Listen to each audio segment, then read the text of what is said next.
In the previous class, we read about the Awadh, how the Britishers annexed the Awadh.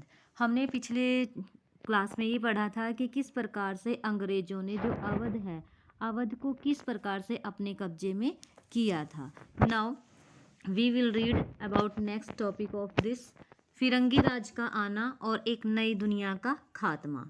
देखिए, the annexation displaced not just the Nawab, it also disposed the Talukdars of the region. The countryside of Awadh was dotted with the estate and forts of Talukdars who were for many generations had controlled land and power in the countryside. Before the coming of the British, Talukdars maintained armed retainers, built forts and enjoyed a degree of autonomy as long as they accepted the suzerainty of the Nawab and paid the revenue of their taluks. देखिए, अंग्रेज़ों के आने से पहले, मतलब जब अंग्रेज़ों ने अवध के ऊपर अपना अधिकार कर लिया, इससे केवल नवाब की गद्दी ही उससे नहीं छीनी थी, बल्कि साथ के साथ उस इलाके में रहने वाले जितने ताल्लुकदार थे वो भी लाचार हो गए थे, क्योंकि अंग्रेजी शासन के आने से पहले जो ताल्लुकदार होते थे उनके अपने अपने किले होते थे, अपनी अपनी सेना ये लोग रख सकते थे और इनका लैंड के ऊपर, भूमि के ऊपर पूरी तरह से नियंत्रण होता था. परंतु जब ये ब्रिटिश अंग्रेज यहाँ पे आए, ब्रिटिश अधिकारी यहाँ पे आए, तो अब इन लोगों से जो भी इनको ऑटोनॉमी दी गई थी वो इनसे छीन ली गई थी. बड़े ताल्लुकदार जो होते थे, they had 12,000 foot soldiers and even the smaller once had about 200. जितने भी बड़े बड़े ताल्लुकदार होते थे उनके पास 12,000 तक पैदल सिपाही होते थे और 200 सिपाही जो छोटे ताल्लुकदार होते थे उनके पास होते थे. The British were unwilling to tolerate the power of the Talukdars. Immediately after the annexation, the Talukdars were disarmed and their fort destroyed.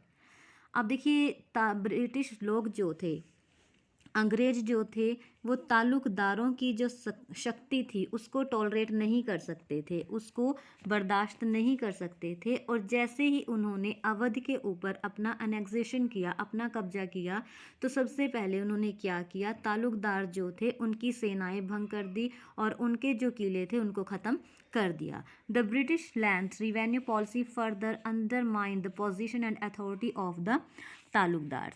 और इसके अलावा इन्होंने एक ऐसी नीति अपनाई जिसके द्वारा मतलब राजस्व इकट्ठा करने की ऐसी नीति अपनाई जिसके द्वारा ताल्लुकदार की जो शक्तियाँ थी वो उससे छीन ली गई थी. After the annexation, the first British revenue settlement known as summary settlement of 1856. देखिए, और कब्जा करने के बाद 1856 में एक ऐसे सिस्टम चलाया गया जिसे समरी सेटलमेंट कहा जाता है, जिसे एक मुश्त बंदोबस्त के नाम से चलाया जाता है. Was on the assumption that the taluqdars were interlopers with no permanent stakes in land. They had established their hold over land through force. अब इन्होंने इस सिस्टम के अनुसार ये कहा कि जो ये हैं ताल्लुकदार हैं वो बिचौलिए थे, उनका ज़मीन के ऊपर कोई भी अधिकार नहीं था और उन्होंने जो ये अधिकार अपना जमाया है वो फोर्स के थ्रू जमाया है. The summary settlement proceeds to remove the taluqdars wherever possible. और इस एक मुश्त बंदोबस्त के अनुसार ताल्लुकदारों को उनकी ज़मीन से हटा दिया गया, बेदखल कर दिया गया था. Figure show that the pre British time taluqdars had held 67% of the total number of villages in Awadh. By the summary settlement, this number had come down to 38%. देखिए, 67% अंग्रेज़ों के आने से पहले अवध का 67% जो गांव थे वो ताल्लुकदारों के कंट्रोल में थे. बट जब इन्होंने समरी सेटलमेंट मीन्स एक मुश्त बंदोबस्त जब इन्होंने यहाँ पे स्थापित किया, तो अब इसकी संख्या घट करके सिर्फ 38% रह गई थी. Officials soon found that large areas of Awadh were actually heavily overseized. The increase of revenue demand in some places was from 30 to 70%. Thus, neither talukdars nor peasants had any reason to be happy with the annexation. देखिए, अब जितना भी ये इन्होंने राजस्व जो निर्धारित किया था, मतलब अंग्रेज़ों को ये था कि राजस्व लगाने के बाद उनको बहुत ज़्यादा फ़ायदा होगा, परंतु उनको किसी भी प्रकार का कोई बेनिफिट नहीं हुआ और उन्हें ये लगता था कि इससे किसानों का जो शोषण होता है उसमें कमी आएगी, परंतु ऐसा कुछ भी नहीं हुआ। इससे न तो किसानों के बोझ में कमी आई और न ही इसका जो सरकार थी उसके रिवेन्यू में भी किसी प्रकार का कोई भी फ़ायदा हुआ था।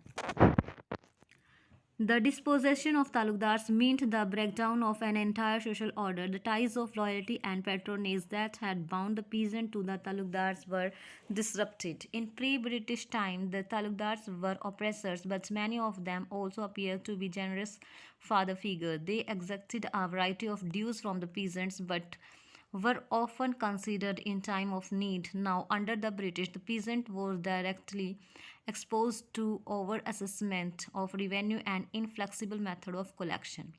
देखिए, ताल्लुकदारों की सत्ता छीनने का मतलब ये था कि एक पूरा का पूरा जो समाज है, समाज का जो सिस्टम है वो पूरे का पूरा डिस्ट्रॉय हो जाएगा, भंग हो जाएगा।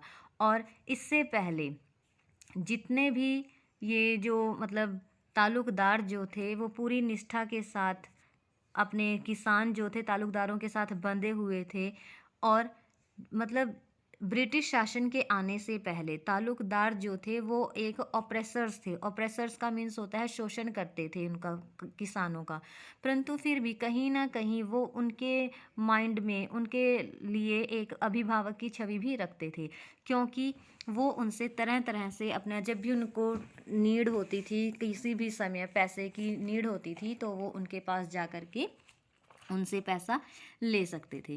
परंतु अब ब्रिटिश शासन के आने से उन्होंने जो रिवेन्यू कलेक्शन का मेथड अपनाया था वो गैर लचीला था, मतलब राजस्व इकट्ठा करने की जो व्यवस्था थी वो गैर लचीली थी और चाहे फार्मर्स की जो क्रॉप है वो ख़राब भी हो जाए तभी भी उनको अपना फेलियर होने पर, क्रॉप की फेलियर होने पर भी अपना रिवेन्यू जो है वो टाइम पर पे करना पड़ता था और कठिनाई के समय में भी उनको कोई भी किसी भी प्रकार की हेल्प गवर्नमेंट से नहीं मिलती थी। अब काफ़ी सारे जो ताल्लुकदार थे और किसान लोग थे अपने नवाब्स के प्रति बहुत ज़्यादा लॉयल थे, उनकी पूरी निष्ठा थी अपने राजाओं के पास। Nawab of Awadh and they joined Begum Hazrat Mahal, the wife of Nawab, in Lucknow to fight the British. Some even remained with her in defeat. अब जितने भी ये ताल्लुकदार थे वो अवध के नवाबों के प्रति पूरी तरह से निष्ठा रखते थे और वे अंग्रेज़ों से लड़ने के लिए तैयार थे। इसके लिए उन्होंने नवाब वाजिद अली शाह की बेगम हजरत महल के सेना में शामिल हो गए। उनके हारने के बाद भी वो उनके साथ लगे रहे। The grievances of the peasants were carried over into the spy line since a vast majority of the spoils were recruited from the villages of Awadh.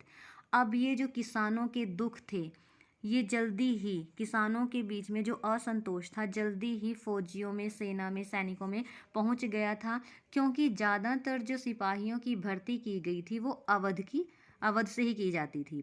For decades, the spy had complained of low level of pay and the difficulty of getting leave. By the 1850s, there were other reasons for their discontentment.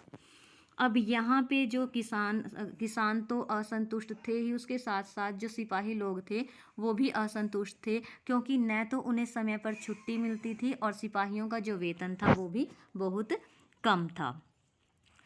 They would take part in their leisure activities. They rested with them, fenced with them, and went out hawking with them. Many of them were fluent in Hindustani and were familiar with the custom and culture of the country. These officers were disciplinary and father figure rolled into on. देखिए इन्होंने क्या कहा है, 1857 के समय में जो सिपाही थे उनके गोरे अफसरों के साथ रिश्ते जो थे वो काफ़ी बदल चुके थे और इससे पहले 1820 के समय में जो उनका संबंध था वो बहुत अच्छा था, दोस्ताना उनके तरीका जो था दोस्ताना था, वो मौज मस्ती आपस में मिल करके करते थे और किसी भी प्रकार का इवन उनके जो भी मतलब तलवारबाजी करते थे, शिकार पर जाते थे और उनमें से तो बहुत सारे लोग थे जो हिंदुस्तानी भाषा भी जानते थे और यहाँ के रीति रिवाजों और संस्कृति से भी वाकिफ़ थे। But in 1840 this began to change. The officers The officers developed a sense of superiority and started treating the spoils as their racial inferior, riding roughshod over their sensibility. Abuse and physical violence became common, and thus the distance between spoils and officer grew. Trust was replaced by suspicion. The episode of the greased cartridge was a classical example of this.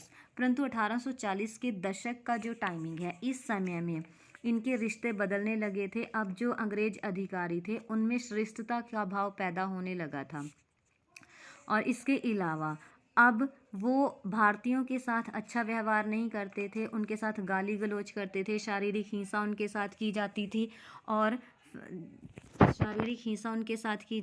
और इसके अलावा उनके पहले जो उनके बीच में जो भरोसा था, भरोसे की जगह है संदेह ने ले ली थी, क्योंकि उन्हें ये था कि जो उन्हें चिकनाई वाले कारतूस यूज़ करने के लिए जाते हैं, उनसे उनका धर्म जो है अंग्रेज लोग उसको भ्रष्ट करना चाहते हैं। Awadh was in fact called the nursery of the Bengal army. The change that the families of the spoil around them. देखिए, अवध जो है उससे आर्मी की पौधशाला कहा जाता है। ऐसा इस वजह से कहा जाता है क्योंकि यहाँ से काफ़ी सारे जो सिपाही थे यहाँ पे इकट्ठा हुए थे, मतलब सेना में भर्ती हुए थे। The new categorize their grievances about leave their grows about the increased misbehavior and racial abuse on the part of the white officers were communicated back to villages. This link between the spoils and the word had important implications in the courses. The uprising, when the spoil defied their superior officer and took up arms, they were joined swiftly by their brethren in the villages. अब देखिए, सिपाहियों के परिवार अपने इर्द गिर्द जिन बदलावों को देख रहे थे और उन्हें जो खतरा दिखाई दे रहे थे, वे जल्दी ही सिपाही लाइनों में भी दिखाई देने लगे थे। दूसरी ओर सिपाहियों के बारे में, कारतूसों के बारे में सिपाहियों का भय और छुट्टियों के बारे में उनकी शिकायतें, बढ़ता दुर्व्यवहार और नस्ली गाली गलौज के प्रति बढ़ता असंतोष, जिनके कारण ये सारे के सारे ऐसे कारण थे जिससे सिपाही जो थे वो अंग्रेजों के विरुद्ध हो गए थे, और इसने 1857 के विद्रोह की नींव रखी थी।